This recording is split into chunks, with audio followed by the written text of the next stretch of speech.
I am Brianna Petrowski and I am 16. Hi, my name is Judah and I'm 15 years old. My name is Ruben and I'm 16. My name is Lauren Hanchard and I'm 15. I am Kathy Williams, I'm 16 years old. My name is O'Shea Morgan and my age is 14. My name is Slosh and I'm 13 years old. My name is Jalen and my age is 15. My name is Jaslyn and I'm 16. I'm Bethany Blake and I am the programs manager for the African diaspora at the Wadsworth Athenaeum. I collaborated with the interim executive director, Olivia White, at the Amistad Center for Art and Culture, and we selected a group of 9 kids to participate in AFROGenius, and they were kids of all different skill levels and art backgrounds and different schools even, which is really, really exciting. I had never worked with teenagers before, and so the idea of it was a little daunting at first. I'd never forayed that, but I absolutely love them. I think that they all have their own interesting and unique qualities and perspectives on how to get to a common ground, and I really love and have grown to respect them a lot.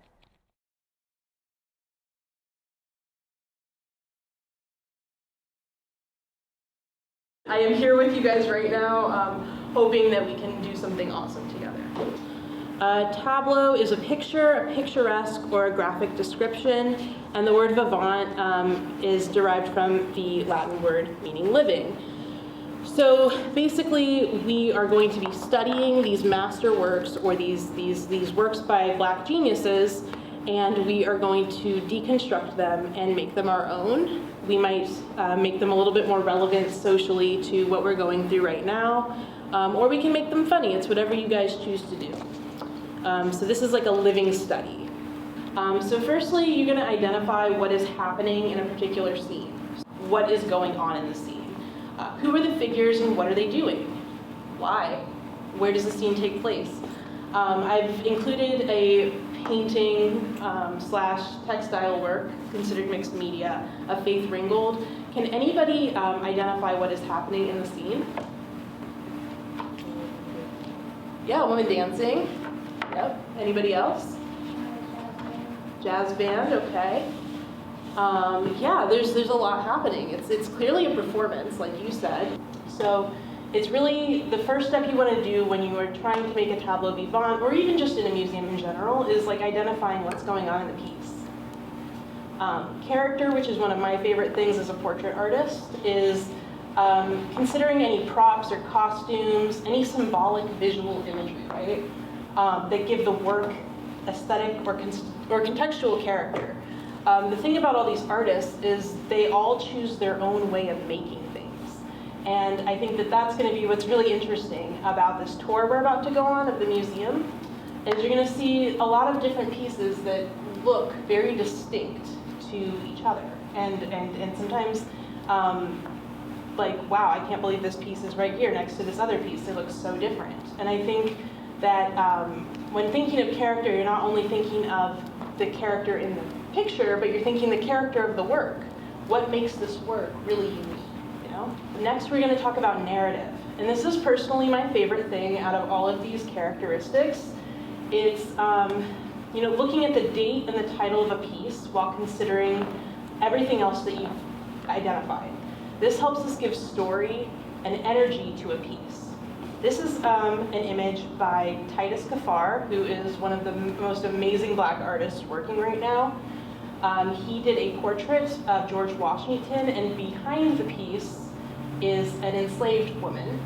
And I know that Americans tend to have this sort of misconception of George Washington, where they romanticize him and are like, he was a hero, borderline pacifist, which is obviously not the case.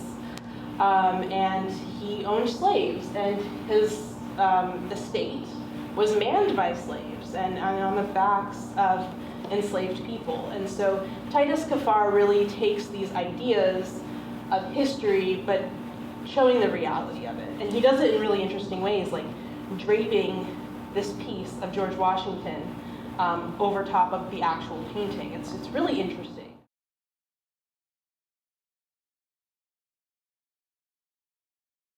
A tableau is a work of art. Vivant is a living work of art. And a tableau vivant is what you're going to do today. An opportunity to do some tableau vivant. She's like picking fruits and giving it to the white woman.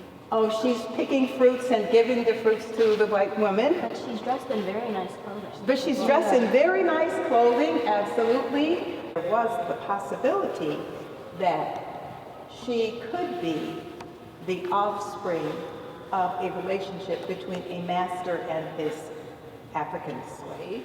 Now, this is tableau vivant. You're imitating this painting. Expression on your face. Do you think she's trusting or she's untrusting? So something I learned about creating art is the whole process of creating a tableau vivant or a living image. I'm always looking for inspiration in my art, so I just never knew that you could take a piece that's already there and then create a living image out of it. And she's looking out the window at something maybe downstairs, or maybe she's just thinking and waiting, but she's holding on to those flowers there. So does that get it, guys? So can we have that pensive look, that thoughtful look, looking downstairs and holding on to that? Oh, so very good. All right, thank you.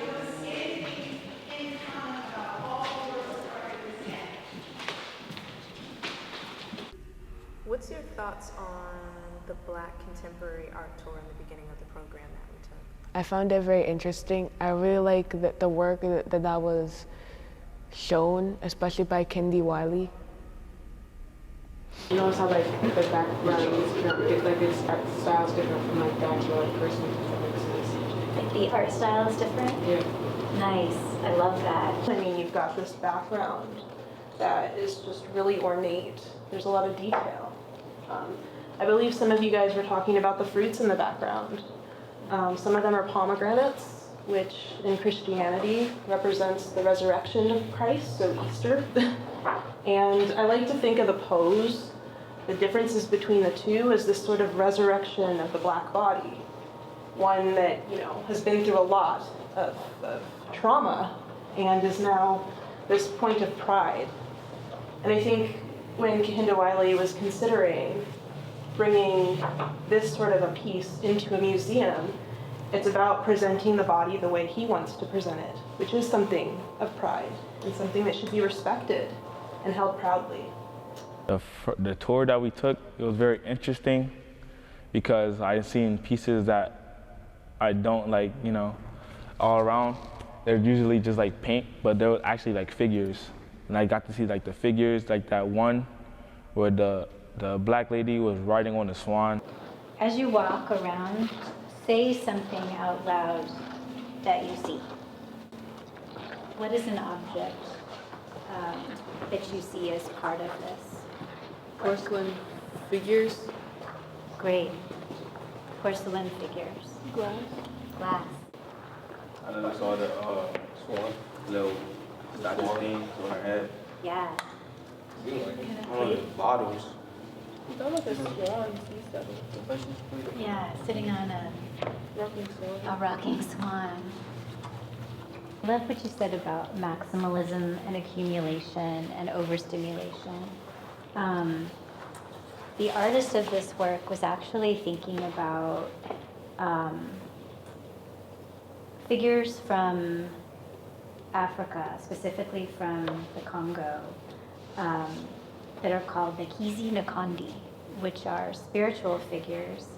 They're small sculptures like you see in this photograph here that were meant to be kind of healing figures, where someone would come if they had an issue in their home environment, and a healer, or kind of a shaman, would come and add a piece to this small sculpture to kind of help heal that person, that relationship, that space. And Vanessa German, the artist here, is making these to be kind of healing figures, protective figures in a space. Has anybody ever heard of the terracotta warriors? Mm-hmm. Have you heard of them? What do you know about them? What do you remember? They were warriors made to protect an emperor in his afterlife. You got it. Do you remember when? We couldn't remember when. No. Okay, thank you. In China, Yes. right? So Vanessa German is actually thinking about those warriors, and these figures are warriors for her. And they were part of an exhibition that she called "I've Come to Do a Violence to the Lie." Deep stuff. She was very much about using art as a place of healing and protection. Black contemporary art tour we took in the beginning of the program, I feel like a lot of the art you just don't really see like that, like specifically like you know, sculptures with like a bunch of like design, like things on and a bunch of like things going on in one certain art piece. Like usually when you think of sculpture, you think of like, you know, like the Greek. These man-made objects, things that represent white culture. And if we're thinking about today's society, this is kind of the black figure's biggest obstacle or oppressor, and it's most definitely having a resurgence in contemporary times, but it never really went away. And so it's something to think about as we witness these black artists making work. They're talking about things that have never really gone away, but they're coming up with new ways to discuss it and kind of conceptualize it. It was very inspiring to learn about other artists in the field that were like me and of my skin tone, and seeing how they got over some of the barriers that they had to encounter due to their race. Yeah, so when you go into museums, there's a tendency to rely really heavily on the wall text. And I think I just want to make sure, I think we both want to make sure, that you guys understand that a real human writes the wall text. So it's not necessarily like correct, or it's supposed to be, but it's not one perspective that is the only perspective that's allowed. You can disagree with the wall text. And you shouldn't rely too heavily on it. You should conduct your own research or your own feeling about a piece of art. It isn't just what one curator says or one scholar says. It's how you feel as well. I'm the type of person, I go on a tour by myself, I'm always gravitating toward looking at the plaque and trying to find the meaning in it. And so this is the first tour that I've really been on here that really encouraged me not to look at the plaque and kind of look for clues in the piece to find my own meaning in it. And then I found, by doing that, I actually was able to relate to the pieces a lot more.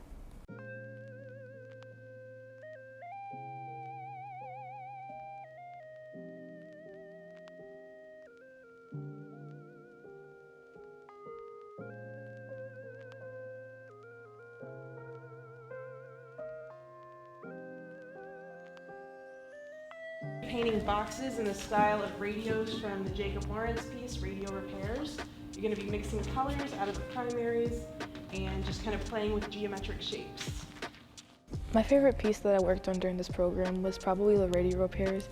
I feel like I worked the most on it in general, and since it's more of a simplistic style, the cartoony thing being in real life, it kind of just makes it pop a little bit more.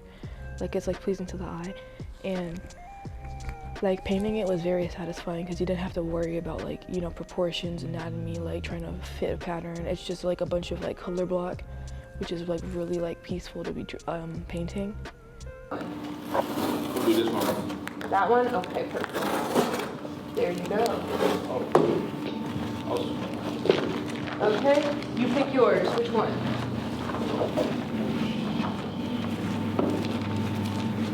This one's already taken, and this one's already taken. So sorry.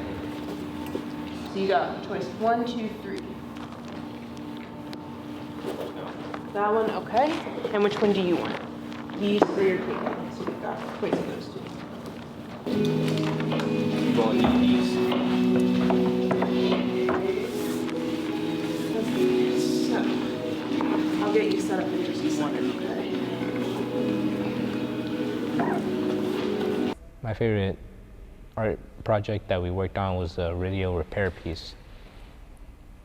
Okay. So, when mixing colors, what I recommend starting with your lighter color. Because you can always add the darker color. It's harder when you start with a darker color to make it lighter. It's easier to make a lighter color darker. Okay, not that important. So this is a little bit challenging, but just in the style of, it doesn't have to be exact, but you're just trying to catch a general vibe of this Romeo Bearden shirt. So he's using paper overlays to make this print. So we're just going to draw geometric signs and symbols on this. So there's lots of diamond shapes, lots of line work. Here's some colors. Does that make sense? What you can do if you want is just kind of test out on paper with some markers that I have over here. Any sort of design or how colors look when they're overlaid. These are in particularly fabric markers, so you're going to want to save those for the shirt.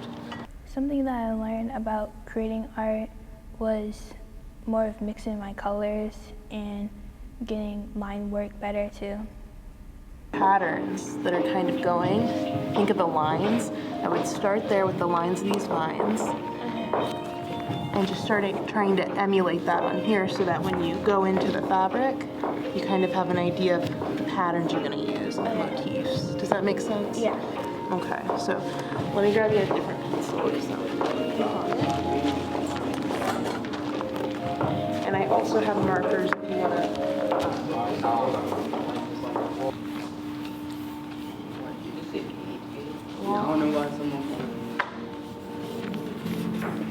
Diamonds. So I'm identifying the shape, and I basically just see these. They can be skinnier, they can be like this. Again, we're just trying to draw inspiration. Like that, perfect. Good form. And then just grab. I would grab a little bit more, just for the sake of how much we're covering. Perfect. Okay. More. I think that, yeah, maybe a little bit more. Okay, perfect. You can wipe off your palette knife with this. It's not gonna be perfect, but that's. And then go in for a little bit of yellow, just a little bit. And kind of work from there. I'll do the blue and you can do the red. There you go. All right. Okay. Let's start mixing that. There she is. Perfect. You didn't even need any black. Yes. All right. And then you can just go in. And do you need another thing of water?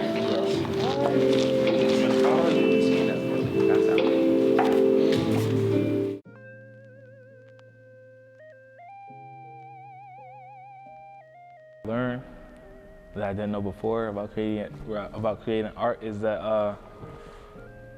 like before I didn't really know how to paint, but now I'm kind of getting used to painting. That's one example. I mean that's really it. And different kind of art from what I from what I draw, because I draw like cartoonish things, but the art that we did here was more realistic art and paintings that were actually painted by real people, and yeah.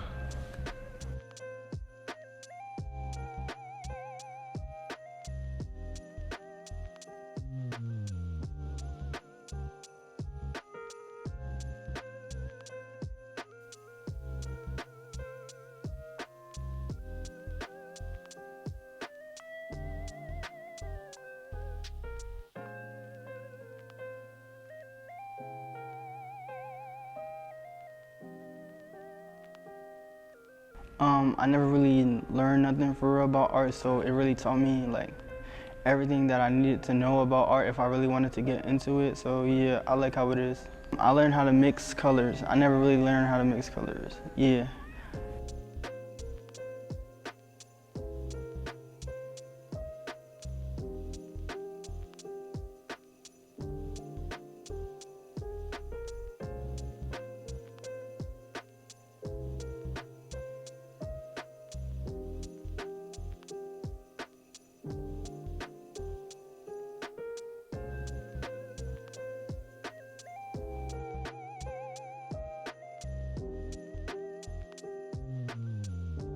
My favorite artwork that I've worked on was the Kindy Wiley because the background was really fun to draw.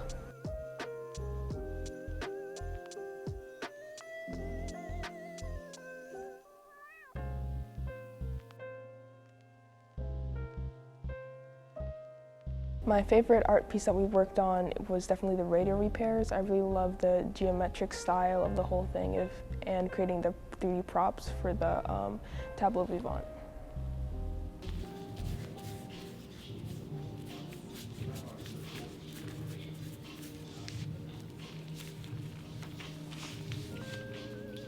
What I learned that I didn't know before about art and creating art was mainly like the amount of effort it takes into like making bigger pieces. Like painting the backgrounds and such took us like a while to do, and like it was very time consuming, even though you don't really like think it would be super hard considering some of the backgrounds aren't really detailed like that. It kind of is.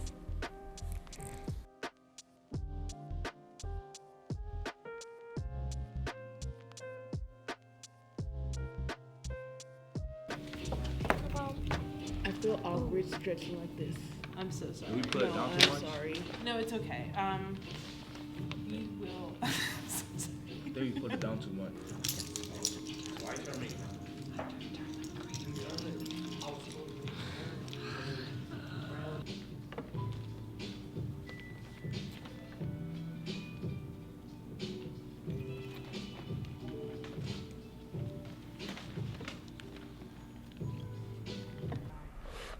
The Kehinde Wiley piece was my favorite painting because it had all of the, all the vines.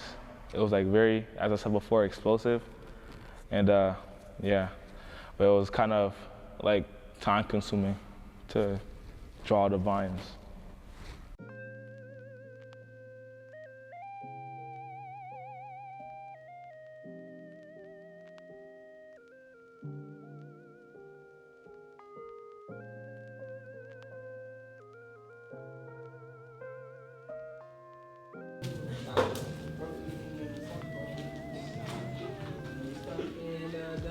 I also like that you're going with.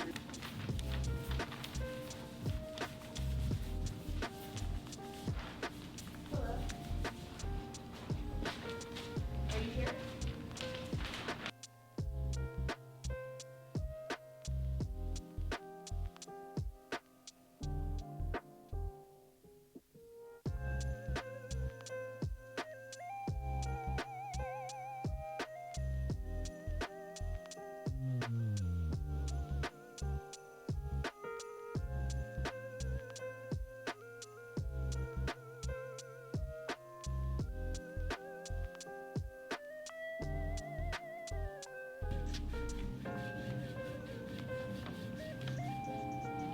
Ain't no way you listen to that song.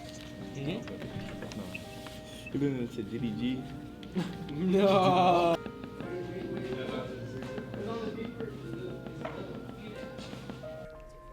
My favorite piece of work on was the Kindy Wiley because the background. I like working on the vines and the flowers.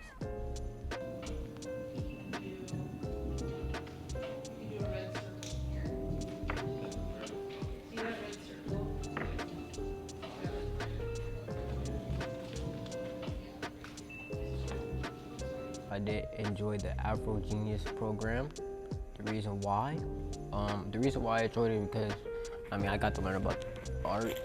As you can see, art, cool peoples, it low-key got me better at art too. Yes, I've enjoyed the AFROGenius because it is a very fun experience. I liked being able to like draw and stuff and see all the different types of art made by the Black artists.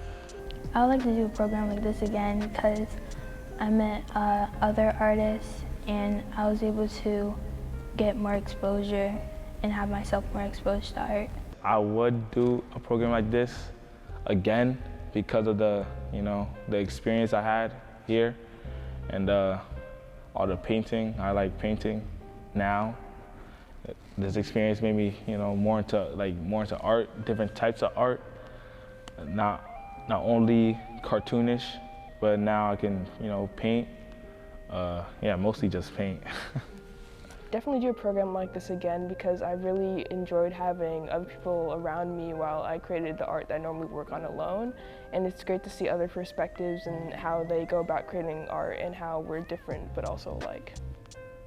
Definitely would do a program like this. I think I learned a lot about the art through the tours, but then I also was really hands-on and I got to create my own art. So overall, 10 out of 10. Yeah, I would most definitely do a program like this because, you know, it's never too late to learn something new. You only live once, so might as well do it while you can. I would probably do a program like this again because, like, it's like I'm like, you know, naturally I've always been drawn to art. I've been doing art for like a long time, so like making like, you know, making a career out of doing art would be like, you know, a win-win situation. Like you get money and you're doing something you love, and you probably have like you're less likely to like hate your job after a couple years. So I feel like, you know, making like a living off of doing art would be something I might consider doing, like depending on the circumstances. And I would probably like do another museum program like this again from the Wadsworth.